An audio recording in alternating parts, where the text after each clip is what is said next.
Good morning. Thank you for joining us to In Cath Lab, and this morning you are seeing us from Galway in Ireland. If you are a user of many of the medical devices which we're about to use, they're made within 2 or 3 miles of where we are now, and we're in the Galway clinic.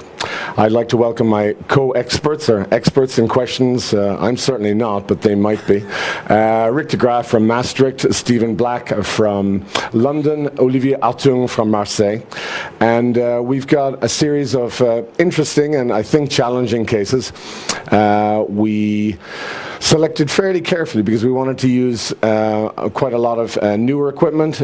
We wanted to challenge ourselves. I certainly wanted to challenge the experts with me because I wanted to see how they got on in really difficult cases. And I'm embarrassed to say, as usual, they made me look bad and them look good. So without further ado, we'll probably move on to case number 1, if you want. Okay. These are images from Galway, and actually amazingly the weather has been like this for the last couple of days. Special thanks to the Galway Clinic, who put on a terrific show, and I'm very, very grateful. Foremost medical facility in the west of Ireland, and they've really pulled out the stops to provide us with an excellent experience. And also special thanks to In Cath Lab for an incredibly professional experience.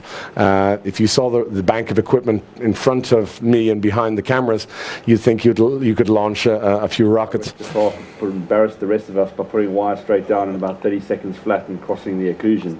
But the idea is, from the neck, we've got 2 wires which are going to go down into the left and right systems, and this picture at the moment is the right system with the wire right down into the inflow vessel, which you can see on that venogram looks really good, which confirmed that we at least have the potential here to get a good result with good inflow from the profunda coming in below the lesser trochanter.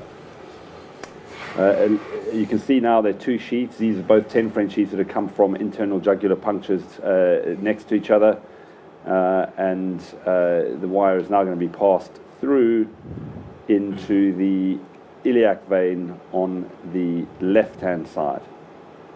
And when you're crossing these chronic lesions, actually most of the time you've got to be gentle with the tip of the wire, and normally that will take you through whatever obstruction there is. It's different to crossing arteries. You don't form big loops.